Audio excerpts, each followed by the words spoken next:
Okay, what's going on, everybody? It's your boy Vigilante, aka Remarcus Steele, and I am here with Chairman Commissioner Jeff Turner and also Sheriff Hopeful. Thank you so much for joining me today. Thank you for having me. So, I had a couple of questions for you, and I want this to be just more of a relaxed conversation. I want the people to get more of a feel for you. This is my first time meeting you in person, and for a lot of my audience, this will be the first time they ever get that they get to see you before you become sheriff. I got you. So, what I want to do is I want to ask you, when you became the chairman of the commissioners, what were some of the goals that you had, and what are some of them that you've been able to achieve during your term? Well, let me start off by saying the reason why I ran for chairman. Let's talk about it. And after, of course, I've been a county employee for 23 years with the Clayton County Police Department. I was the chief of police for the last 3 of those years. And when I left from the employment of the police department, I went out and started teaching college. I was the school chair of criminal justice at ITT Tech. Now, during that time, I still was ingrained in the community. A lot of people came to me and said, hey, they're treating the employees bad in Clayton County. The chairman is not who we want to represent us. And they weren't gearing that towards me, but the more I heard about the problems and the difficulties of them saying that Clayton County is not moving forward, I'm the type of person, I'm not going to talk about it without being about it. And so why not get off the couch and run for the position myself? So I ran for the position, went into a runoff with a 2-term incumbent, and by the grace of God, I won the chair seat by 70% of the vote. Yeah. Wow, that's a large margin. Absolutely, and they definitely believed in me, they being the citizens of Clayton County. So fast forward to your question. What was my goals? My goals definitely were to reestablish pay raises for our employees. We hadn't had one in like 10 years. Also to change the landscape and transform who Clayton County is. You know, Clayton County gets a bad rap and its perception. What people think and believe is not who we are as a county and as a people. We are not a poor county, but you know, some people believe that because we're a majority minority county that we're poor. We're oftentimes looked over. I wanted to bring those economic development dollars into Clayton County because we know it all goes up north. Yeah. So as I was able to navigate these waters called the chairmanship, I was able over these 12 years to bring some dollars to Clayton County, to change some of the landscape of the county, to reestablish merit increases and COLAs, cost of living adjustment pay, for our employees, and set an environment where the employees actually started enjoying coming to work. We know when the employees come to work or want to come to work, they're productive. When they're hating to come, of course, then production goes down. But I believe when I say we, me and my command staff have created a friendly environment that I truly believe that all the employees, or the majority at least, you're not going to ever make everybody happy. Yeah. Bought into that vision, and I do believe we're headed in the right direction. And I agree. As a resident of Clayton County now, coming from Cobb County, so do you think that it was a thing within the community, the way the system is set up in Clayton County, or a personal thing to where the former chairman commissioner didn't want to move things forward, and why he was having so many difficulties with the people that were there?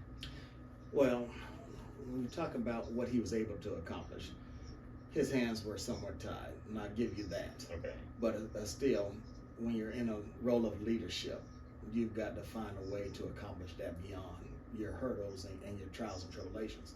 But let me say this, even myself, as the chairman, have not been able to accomplish everything I want to. And the main reason is you're working with a board. There's 5 commissioners. Their chair seat in Clayton County is 1 vote of 5. And if you don't have 3 other votes, if you can't count the 3, you cannot accomplish much of anything in any county government that is set up with a majority rule board. Okay, I see.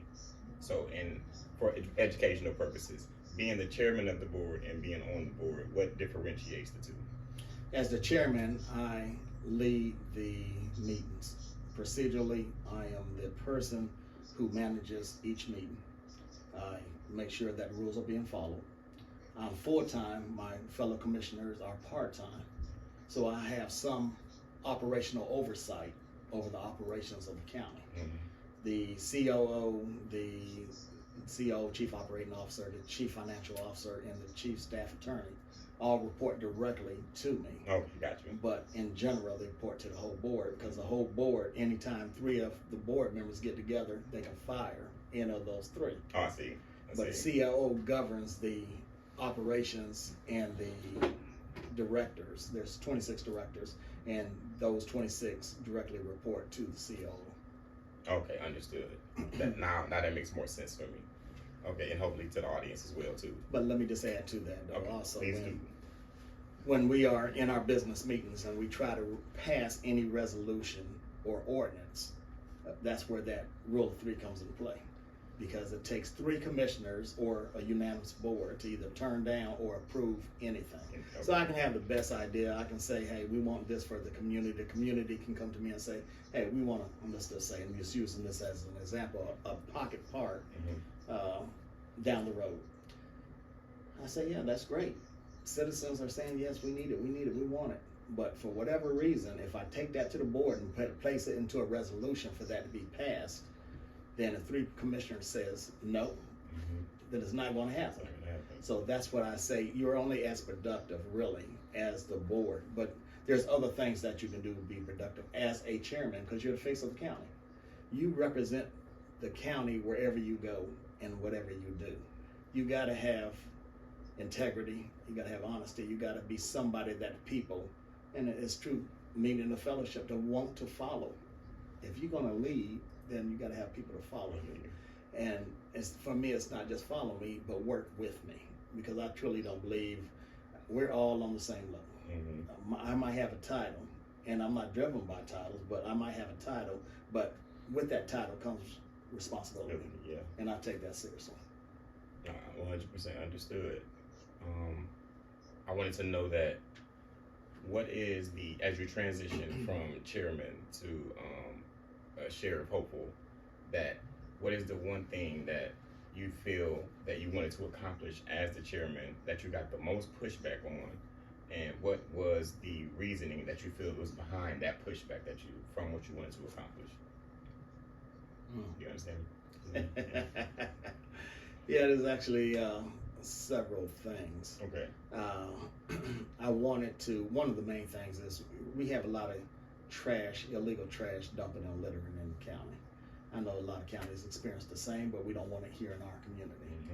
So I wanted to establish, and I did establish it for a short while, a Keep Clayton Beautiful initiative, which meant that we would hire somebody to go out into the community, to partner with the community, to get our streets, that will adopt a street initiative, get some business to adopt streets, come up with initiatives to and educate our youth in the school system, as well as educate our citizens about illegal dumping and littering, how it impacts our community.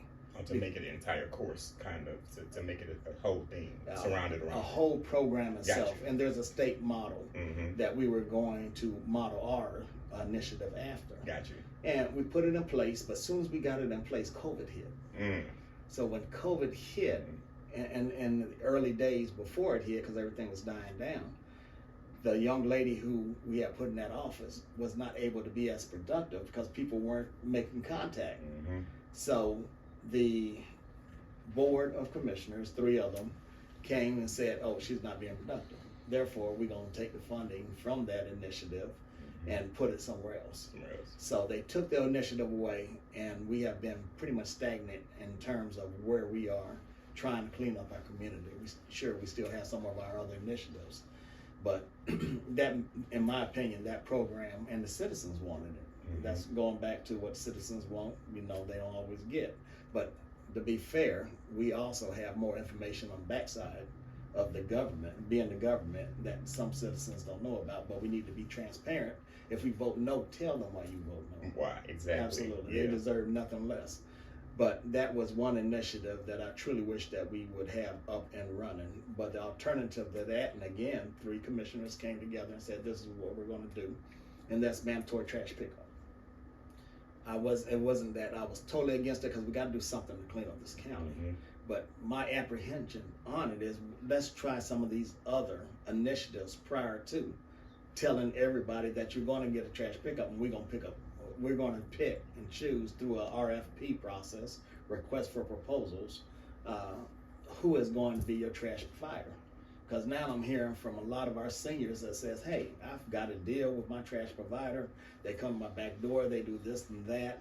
My monthly is not high. And in all fairness, the monthly may be a little lower or maybe a little higher. So there's a lot of unknowns associated with it right now. But we need to make sure that if it's going to go through, then we answer those questions for our citizens. They deserve to know what that looks like and how it's going to impact them financially. Because it's going to hit them directly and it's going to hit them immediately. Absolutely. Yeah. Okay. Absolutely. I understand what you're saying. And is there any way that within our county that we can make it mandatory so for when things do get a no, that we understand why they get a no from a citizen's aspect of it?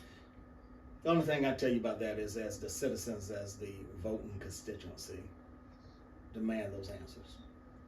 Go to your district commissioner, and if he or she says, or voted no, ask them why. You can come to the board of commissioners meeting, public, and go to public speaking. You get 2 minutes, and that's another issue that I had, because it's at the end of the meeting, where it used to be at the front. Okay. And we'll circle back around if you want to on that, and I'll tell you my dislike or disdain for that. Yes, thank you for that. Hold us accountable. All your elected officials should be accountable. They should be transparent. If they have to vote no, like I said, that goes back, plays a role back into, we have more information on the backside that would maybe be bad for, that initiative might be bad for the county. But if you vote no and the county wants it, how are they going to know that? So we, as the electorate of this county, need to speak up and say, hey, this is why I voted no. But a lot of times they won't get that answer. A lot of times they can't get in touch with some of their district commissioners. But demand answers, even of your chairman, because they're elected in districts. The chairman is elected countywide. Countywide, okay. So I have no problem being held accountable for my decisions and my votes as well. But if you ask me, you're gonna get an answer. You might not always like the answer that you get, but you're going to get it. You're going to get something from me, and that's all part of being transparent. And what day of the week do you guys have that meeting in? At what time? Excellent. The first Tuesday of every month at 6 o'clock is a regular business meeting.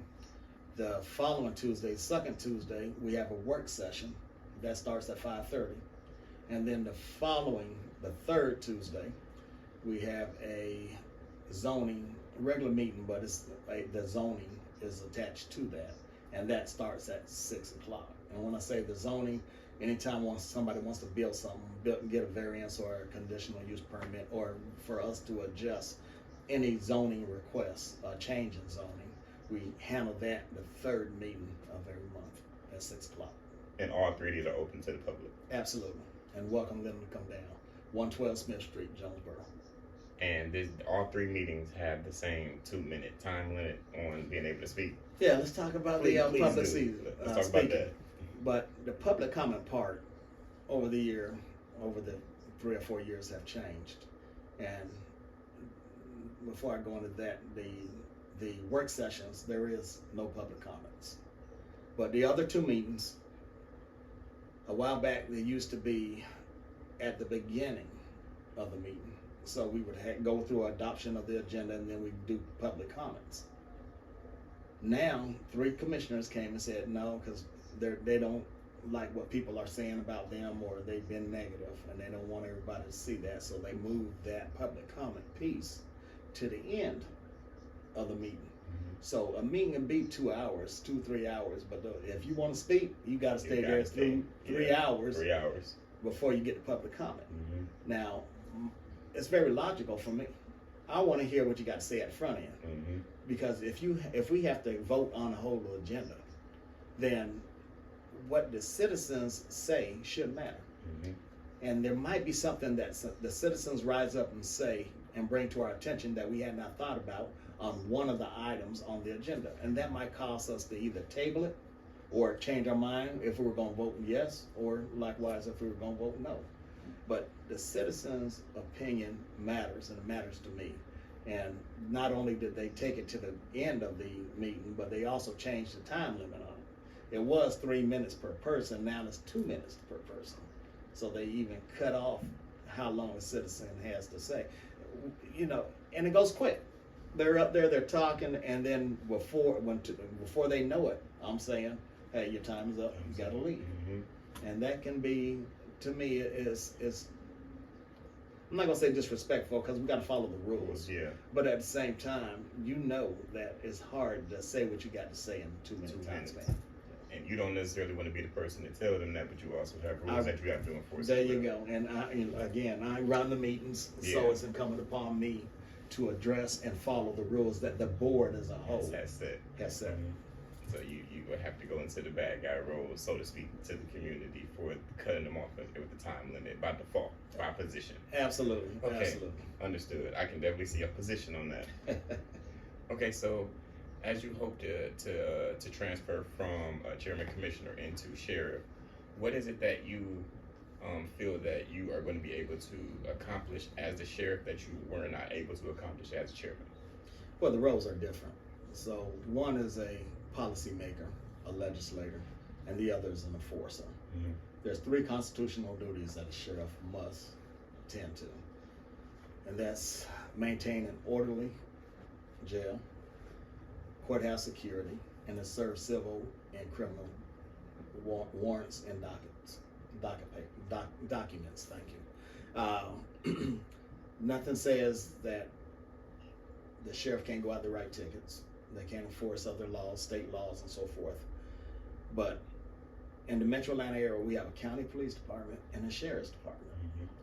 So the county police department is doing an excellent job in patrolling and enforcing and answering calls for service.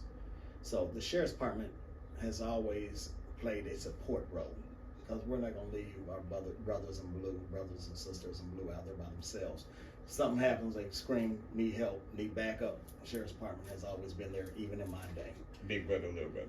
I wouldn't say that. They're the same. That's got different duties and functions. Because if the sheriff's department's out there serving a warrant, and something pops off and somebody comes to the door and starts shooting or runs, then they call the police department. The police department is Johnny there on the spot in a support role too. Okay. But you got to know your lane. The lane. Okay, I see what you're saying. Yeah, but what we're seeing now with the current sheriff is that he is taking that mentality of what you see down south, where they only have a sheriff's department that does everything. I see.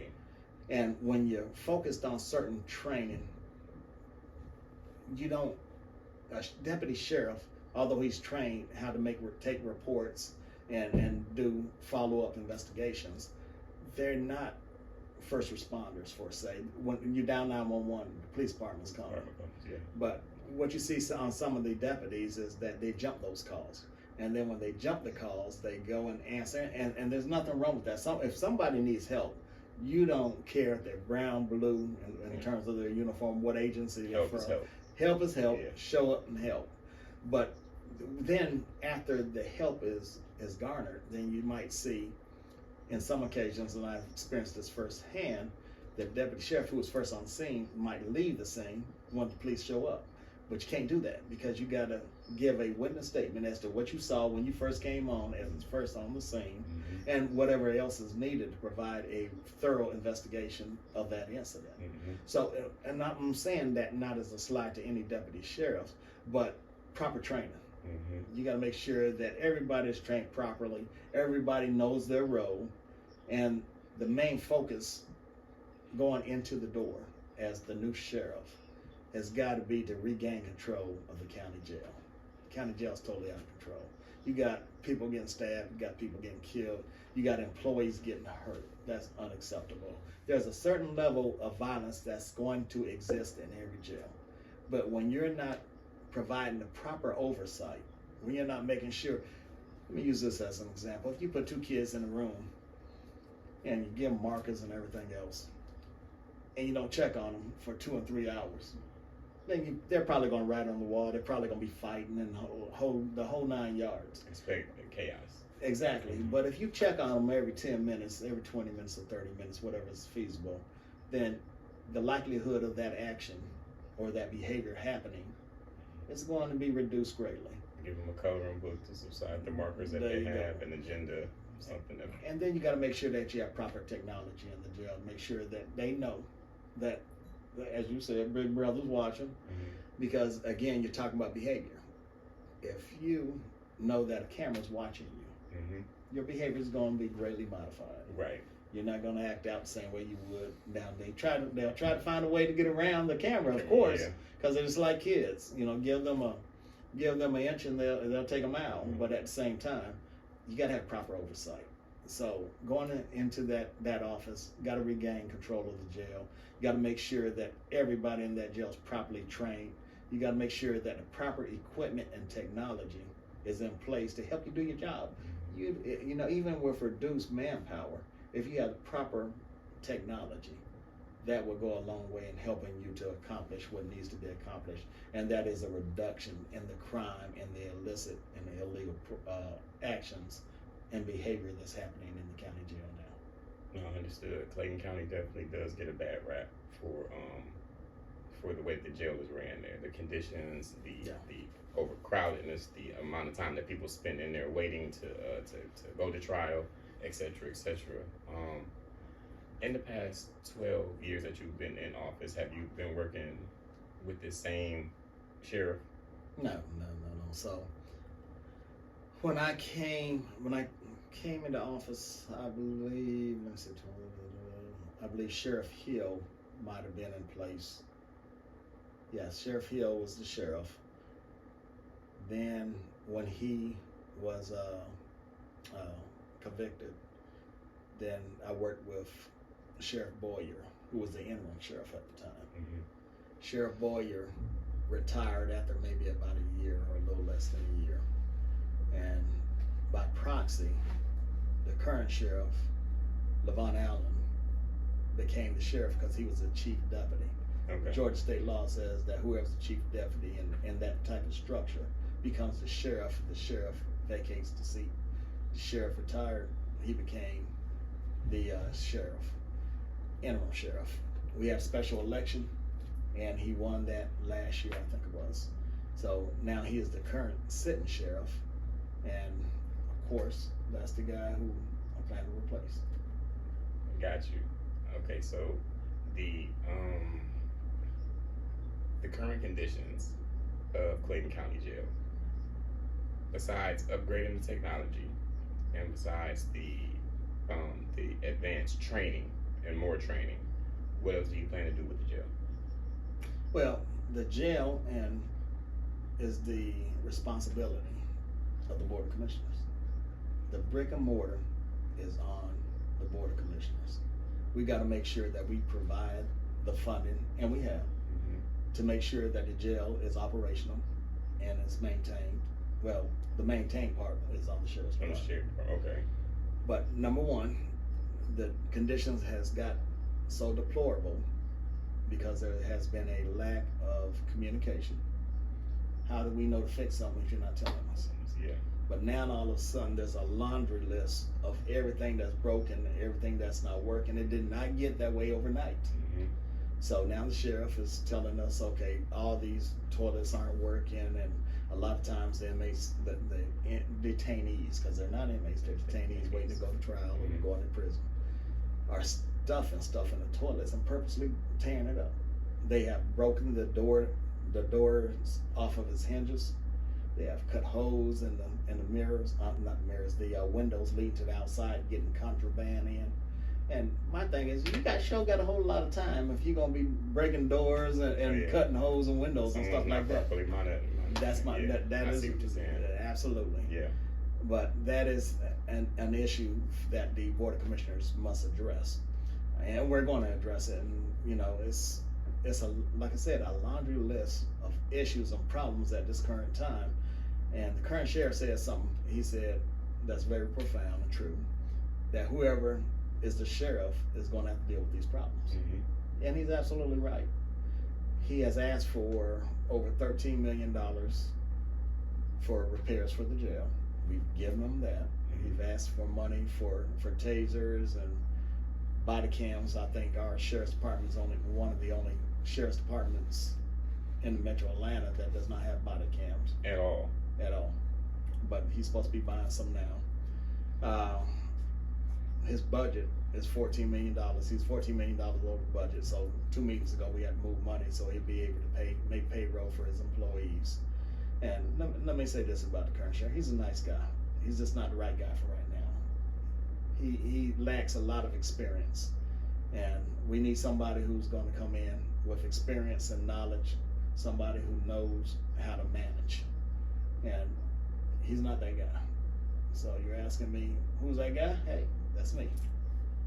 So the same way that you said that we could have the conversations with the commissioners and hold them accountable for the no's. So let's say that somebody was privy to the 13, or was it 11 million or 13 million? 13 million that he was given to do the upgrades of the Clayton County Jail.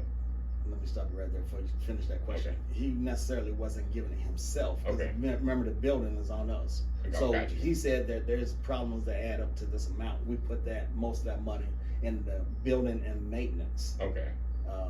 general fund, so they can work with the contractors out at the jail to fix what needs to be fixed. And that's what they're doing now. Okay, so that's what's currently going on right now. Yes. Okay, got you. Okay, because that was going to be the lead into that. So for I guess you could say, because he's technically been in office not for 2 years now, right? Technically. He's been an employee of the sheriff's department maybe about 5 years, and he's been the sheriff. Maybe I don't even think he's been sheriff for a year yet. Okay. But he was the chief deputy, which is the number 2 person in the jail. So maybe he's done that maybe for a year now or so. Okay, understood. So how do the sheriff and the captain, so to speak, work together to make sure that those issues are not continued issues? When you say the captain of the jail. When I was at I guess what you say, when I visited Clayton County, whenever the captain came in, everybody had to turn their back to the wall, and then everybody would announce that the captain was coming through. The captain or the sheriff? Was that the captain or was that the sheriff? No, it's the sheriff. I don't know why they called him the captain that day then.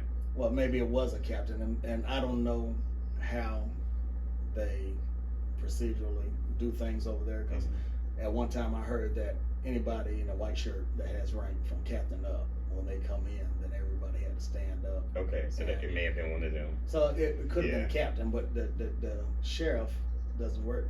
He works with the captain, but his number 2 is the chief deputy. Chief deputy, okay. Now they work together to make sure that it's sort of like it's comparable to the chairman and the chief operating officer. Okay. We work together. I have oversight of him. I make sure that he is following. Once the board of commissioners have come down with some policy changes or whatever the situation may be, make sure that the COO is following what guidelines and rules and policies that the board has approved, and then the COO pushes that through to the department heads and so forth and so on. Okay. Trickle down effect.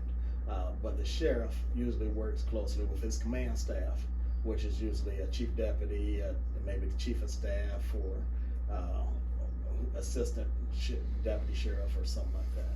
But that's how that structure works within a jail environment or a county sheriff's office. Okay, I got you. Okay, so that was a beautiful educational moment for the audience right there. And I got one last question. So if there is a person that has never heard of Jeff Turner and they want to know why they should vote for you for the sheriff's office, please enlighten them on why they should.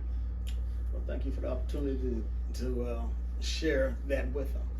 And let me start off by saying I've been in Clayton County for about 40-something years now.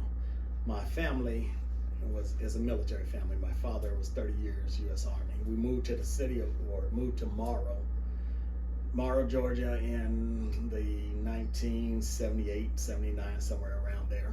Went to Morrow High School. I'm a local guy. After graduating from Morrow High School, I went on to the University of West Georgia, where I received a Bachelor of Science degree in criminal justice. After graduating, I was fortunate enough to get hired on by the Clayton County Police Department. I worked for 23 years in the Clayton County Police Department. Last 3 of those years, I was the chief of police. Rose up through the ranks, worked my butt off, and was able to be appointed by the Board of Commissioners to be the first African American chief of police for Clayton County. During that time, I also had the opportunity to go to the FBI National Academy, where I received a leadership certification. I also graduated with my master's degree from Columbus State University in public administration. After leaving the employment of the Clayton County Police Department, I went to be the Regional Police Academy Director for a year. The Board of Commissioners closed that facility. I taught college at ITT Tech for 2 years as the school chair of criminal justice. Thought about running. People encouraged me to run for the chairman's seat. I wanted to make a difference in the community that I love. So I ran for the chair seat, and by the grace of God and 70% of the voting constituency, I was elected to be the next chairman of Clayton County. I have served in that capacity for 12 years. I have brought money to this county. I have transformed the landscape of this community. I have brought communities together. I have been able to work collectively with our 7 city mayors and city councilmen. We have made a difference in Clayton County and have reestablished ourselves as an important integral part of the Metro Atlanta area. We are one of the 5 most populated counties that make up Metro Atlanta. I brought transit to this community. I challenged that because I was tired of seeing our young people and our seniors walking around with no way to get to doctor's appointments, walking up and down Terra Boulevard, going to grocery stores and having small kids in tow. We needed to have transit in this community. Our unemployment rate was high. It was like 14% when I took office. Today is 3.9%. We're going in the right direction. Could we do better? Will we do better? Yes, we will. As a community, it takes everybody to get this county moving forward, even to go to higher heights. So as I transition from this position, this is my last year because I'm running to be the next sheriff of Clayton County. People ask, why do you want to go from being the chairman to being the sheriff? Isn't that a step down? To me, no. Number one, I don't need a title to define who I am. My service will speak for itself. It's about serving the citizens of Clayton County in the county that I love and have been a part of for over 37 years. I have been an employee for 35 to 37 years, and I plan to continue to service and live in Clayton County and do whatever I can to make this the greatest county in the state of Georgia. And of course, I need your vote to make that happen. So please look me up, research me. Know that, hey, yes, I'm not perfect, but at the same time, I have been committed. I have integrity, I have honesty, I have I have the experience and the education to turn the Clayton County Sheriff's Department around and to make it, once again, one of the most prominent sheriff's departments in the state, if not the country. Go to www.electjeffturner.com. Thank you. And when does voting start? Early voting has started. It started yesterday, April 29th. It will last for 3 weeks. We will have a Saturday voting as well as a Sunday voting. The polls will be open. And the election day is May 21st. May 21st. May 21st. From 7 to 7. Tell your family and friends to get out and vote. It's very important to exercise your right to vote. And at the end of the day, when you get down to that ballot and you see the sheriff's race, vote Jeff Turner. I want to close it out by saying this. Thank you so much for your many years of service. Thank you so much for having this conversation with me.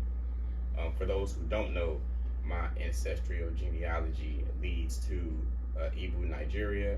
And in Igbo, Nigeria, these feathers that I have are customary with our tribe for people who have done substantial work in the community to showcase that they are doing great work and making sure that we're building bridges instead of burning them.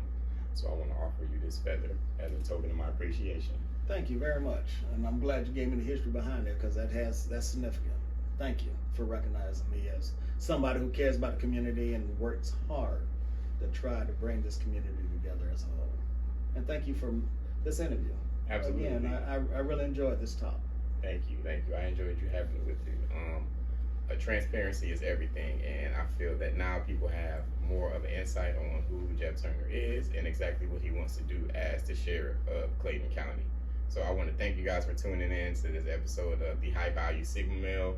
I am Vigilante. I'm here with Jeff Turner, and you guys just got the dates on when early voting has started now, and when the actual voting will start. So make sure that you guys get down to the polls. Can they vote online as well? No, you can get your absentee ballots. Okay. They can ask for absentee ballots, but other than that, you have to go to a voting poll or wait till May 21st. But absentee ballot is definitely a way to go if you're going to be out of town. And the voting polls are open right now from 7 to 7, and the line is very slow at these locations. So if you get in now, you probably can spend 5-10 minutes because we know it'll be a beast on May 21st. So go out and vote early, and please encourage your family and friends to go out and vote as well. And on that note, we are out. Thank you so much for joining us. I appreciate this conversation again. Thank you. Yes, sir.